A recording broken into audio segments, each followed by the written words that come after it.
দিল্লি পুলিশের অতি সক্রিয়তা নিয়ে যেমন একদিকে মুখ্যমন্ত্রী মমতা বন্দ্যোপাধ্যায় সোচ্চার হয়েছেন, তেমনি আক্রমণ শানিয়েছেন স্বরাষ্ট্রমন্ত্রী, কেন্দ্রীয় স্বরাষ্ট্রমন্ত্রী অমিত শাহর উদ্দেশ্যে। তিনি বলেন, অমিত শাহ পশ্চিমবঙ্গে এলে লাল কার্পেট, আমাদের বেলায় ব্ল্যাক কার্পেট, কেউ না লড়লেও আমি লড়ব, হুঙ্কার মুখ্যমন্ত্রী।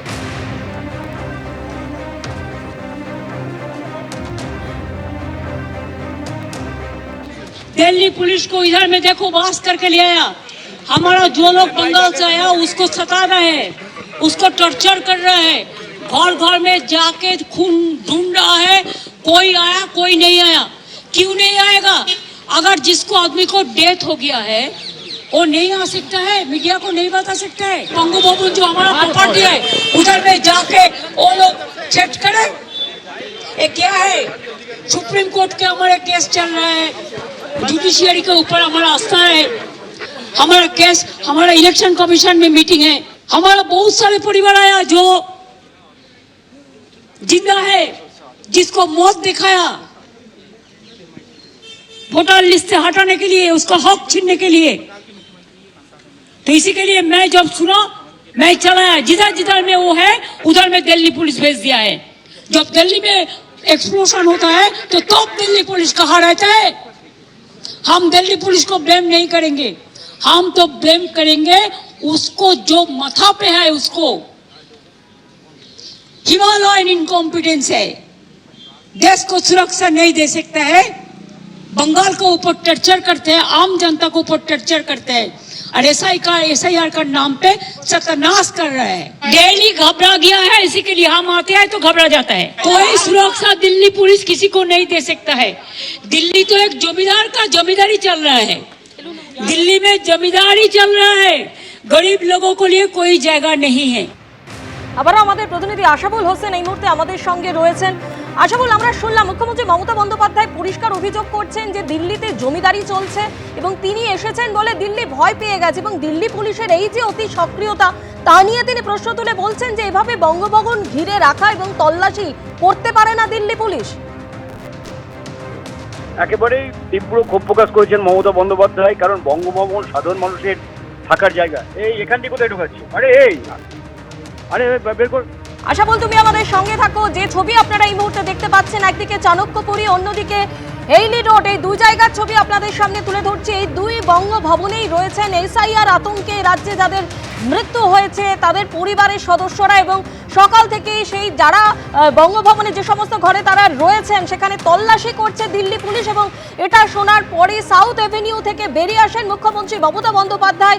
দুই বঙ্গভবনেই তিনি যান এবং যারা এসআইআর আতঙ্কে যাদের মৃত্যু হয়েছে তাদের পরিবারের সদস্যদের সঙ্গে কথা বলেন, আশ্বাস দেন যে তাদের পাশে রয়েছেন তিনি। আমরা আবারও যোগাযোগ করতে পেরেছি আমাদের প্রতিনিধি আশাবুল হোসেনের সঙ্গে। আশাবুল, তুমি যেমনটা বলছিলে, এই যে পুলিশের অতি সক্রিয়তা, দিল্লি পুলিশের অতি সক্রিয়তা নিয়ে মুখ্যমন্ত্রী মমতা বন্দ্যোপাধ্যায় একাধিক প্রশ্ন তুলেছেন। একদম তীব্র ক্ষুব্ধ মমতা বন্দ্যোপাধ্যায়। তিনি দিল্লি পুলিশের এই আচরণকে তিনি জমিদারি বলছেন এবং তার অভিযোগ মূলত স্বরাষ্ট্রমন্ত্রী অমিত শাহর দিকে, যে তার নির্দেশেই এই সমস্ত কিছু করা হচ্ছে। কারণ বঙ্গভবন দুটো রয়েছে পশ্চিমবাংলার, একটা হচ্ছে চাণক্যপুরীতে নতুন বঙ্গভবন এবং হ্যালি রোডে পুরনো বঙ্গভবন। এই দুটি বঙ্গভবনেই সাধারণত পশ্চিমবাংলা থেকে যারা আসেন সাধারণ মানুষ সেখানে থাকেন, ফলে সেখানে পুলিশের এভাবে ঘিরে ফেলার তো কোনো কারণ নেই।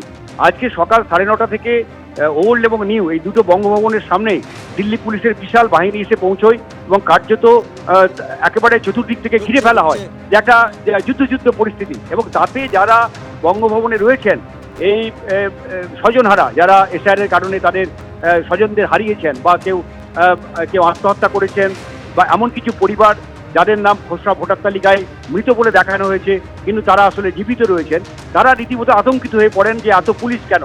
এবং বিষয়টা মুখ্যমন্ত্রীর কানে গিয়ে পৌঁছয় এবং তারপর মুখ্যমন্ত্রী কার্যত তিনি সকালবেলা যে ড্রেসে ছিলেন সেটা নিয়ে তিনি বেরিয়ে পড়েন 181 সাউথ এভিনিউ যেখানে তিনি রয়েছেন, এবং তারপর প্রথমে তিনি নিউ বঙ্গভবনে যান, সেখানে গিয়ে তাদের সঙ্গে কথা বলেন। ওল্ড বঙ্গভবনে যান, সেখানে গিয়ে কথা বলেন এবং তাদের আশ্বস্ত করেন যে ভয়ের কারণ নেই, তিনি দিল্লিতে আছেন, কারো কোনো ভয়ের কারণ নেই।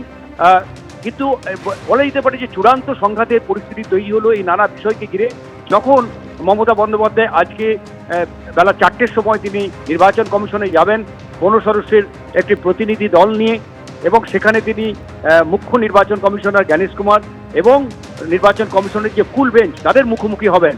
মোট 6টি চিঠি নির্বাচন কমিশনকে পাঠিয়েছেন মমতা বন্দ্যোপাধ্যায়, একটি চিঠিরও জবাব মেলেনি। বারবার তা নিয়ে তিনি ক্ষোভ প্রকাশ করেছেন। আজকে একেবারে 15 জনের প্রতিনিধি দল নিয়ে সেই মুখ্য নির্বাচন কমিশনার জ্ঞানেশ কুমারের তিনি মুখোমুখি হয়ে কার্যত তার জবাব চাইবেন।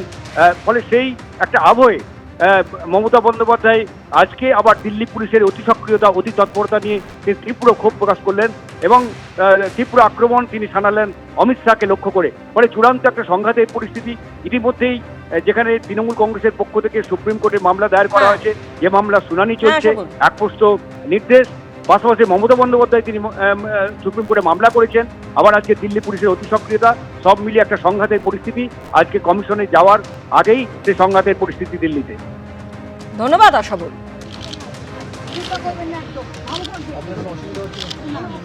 অন্যদিকে আপনাদের যেমনটা জানাচ্ছিলাম যে বঙ্গভবনে শুধু নিরাপত্তা বাড়ানো হয়েছে, যাতায়াতে কাউকে বাধা দেওয়া হচ্ছে না। আইন শৃঙ্খলা রক্ষার জন্য কোন রকম অপ্রিয় পরিস্থিতি এড়াতে পুলিশ মোতায়েন করা হয়েছে। টেলিফোনে এই মুহূর্তে আমাদের সঙ্গে রয়েছেন বিজেপি নেতা রাহুল সিনহা। রাহুল দা, আপনি শুনলেন মুখ্যমন্ত্রী মমতা বন্দ্যোপাধ্যায়ের অভিযোগ। দেখুন, মুখ্যমন্ত্রীর ওখানে তৃণমূল নেত্রী হিসাবে ইলেকশন কমিশনের সাথে দেখা করার কথা। তাতে 3 জন 4 জনের প্রতিনিধি দল, 5 জনের প্রতিনিধি দল হতে পারে, কিন্তু দলে দলে যেভাবে উনি লোক সংগ্রহ করেছেন, আর এর আগে উনি নিজের ছবিকে সারা দেশ জুড়ে ডাকাত বানিয়ে রেখেছেন। ইডির কাছ থেকে সরাসরি অস্ত্র শস্ত্র সহ বাহিনী নিয়ে গিয়ে ডাকাতি করবার পর কোন আহম্মক ভরসা করবে? এটা পশ্চিমবঙ্গ নয়, এটা দিল্লি। অতএব পশ্চিমবঙ্গের পুলিশের মতো নির্বাক দর্শকে দাঁড়িয়ে তারা থাকবে কেন? যখন জানতে পারছে ডাকাত আসছে, তখন ডাকাত এলে স্বাভাবিকভাবেই প্রস্তুতি পুলিশ প্রশাসনকে নিতে হয়। সেই পুলিশ প্রশাসন প্রস্তুতি নিয়েছে। অতি সক্রিয়তা মোটেই নয়, সক্রিয়তা। একে বলে সক্রিয়তা, কারণ নিজের ছবি নিজে কেমন তৈরি করে ফেলেছেন সেটা দিল্লির ওই বঙ্গভবনের আয়নায় দেখুক যে তার ছবি কেমন অবস্থায় দাঁড়িয়েছে সারা দেশ জুড়ে। ধন্যবাদ আপনাকে। এবিপি আনন্দ, এগিয়ে থাকে, এগিয়ে রাখে।